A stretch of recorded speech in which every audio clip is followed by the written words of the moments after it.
নির্মাণের ২৪ বছরেও সংস্কার হয়নি বরগুনার পাথরঘাটা উপজেলার সরকারি আশ্রয়ণ প্রকল্পের ৮টি ব্যারাক। ২০০২ সালে আশ্রয়ণ প্রকল্পের আওতায় বরগুনা জেলার ৫টি উপজেলার ৩৭টি ব্যারাক নির্মাণ করা হয়। নির্মাণের পর এসব ব্যারাকে পাথরঘাটা সহ ১,৮০৯টি ভূমিহীন হতদরিদ্র পরিবারের মাথা গোঁজার ঠাঁই হয়। কিন্তু নির্মাণের দীর্ঘ ২৩ বছর পরও অবকাঠামোগত সংস্কার না হয় সবগুলো ব্যারাক এখন বসবাসের অনুপযোগী হয়ে পড়েছে। এছাড়াও বেড়িবাঁধের বাইরে অধিকাংশ ব্যারাক নির্মাণ করায় উঁচু জোয়ারে প্লাবিত হয় প্রতিনিয়ত। এতে ভোগান্তির শেষ নেই বাসিন্দাদের। ভুক্তভোগীরা বলছেন, বাস কিনে কোন সাফা দিছি ঠাই তো ঠেকছে পাঁচতলে মাটি নেই, কোথায় যাব?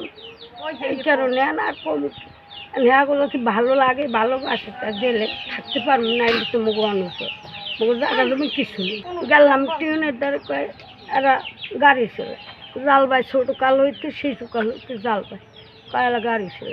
তারপর লাগে কি বলবো, আগত তো ক্ষমতা নাই, গরিব মানুষ পাঁচতলে মাটি নেই, আল্লাহ কি করবো। পানি পরে কাগজ দিয়ে ঘরের ভিতরে থাকি, গুঁড়ো করা নিয়ে আমরা জানলে মনে কর গাঙ্গে গেলে পোলাপান আর কি পোলাপান লইয়ে ভয় 3 মিনিটে গায়ে পরে না কি হরে পানি পুনি পরে, বৃষ্টি আইলে খাতা বালিশ আর কি ছোয়া লাগে একখানে গুছাইয়া। এই এখন আমাকে এই জায়গায় থাকা লাগবে, আমাকে কোনো লাইন দেখি না যে আমরা শরীরের দিকে চলে যাবো। সরকারের দাবি যদি এটা সে আবদার করে দেয় আমাকে গরিবের, সে টাকা নাকমুখের দিকে যে না বান্ধা হেরা থাকুক, তাহলে হেরা হার চিন্তা ভাবনা আমরা কি করবো। রাত্রে শুনতে পারি না, খুব কষ্ট হয়েছে, ঘর ভাইসা যায় পানিতে, এমনি কাগজ কিনাই না লাগাইছি, তাও জায়গায় জায়গায় জমে দেয়, এমনি জমে গেছে।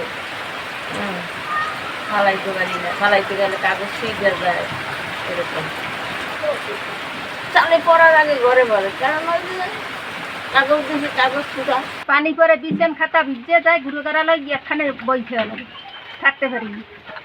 এরপর ওই ঘরের দিন বেড়া খুললে হেঁটবার উপরে দিয়ে হেঁটবার সেই থাকি। সরকারের যে আবেদন, মোরা খান ঘর চাই, মোরা শুধু ঘর চাই, আর কিছু চাই না সরকারের, মোরা খালি ঘর চাই যেন মোরা থাকতে পারি শান্তিতে। তবে উপজেলা প্রশাসন বলছে, সরেজমিনে ওনাদের যে বাস্তব অবস্থা বা এখনকার যে পরিস্থিতি, সেটি সরেজমিনে আমরা দেখে পরিদর্শন পূর্বক সরকারের পরবর্তী যে বরাদ্দ আসবে সেই বরাদ্দের সাপেক্ষে আমরা তাদের জন্য একটি কার্যকর প্রয়োজনীয় ব্যবস্থা গ্রহণ করব।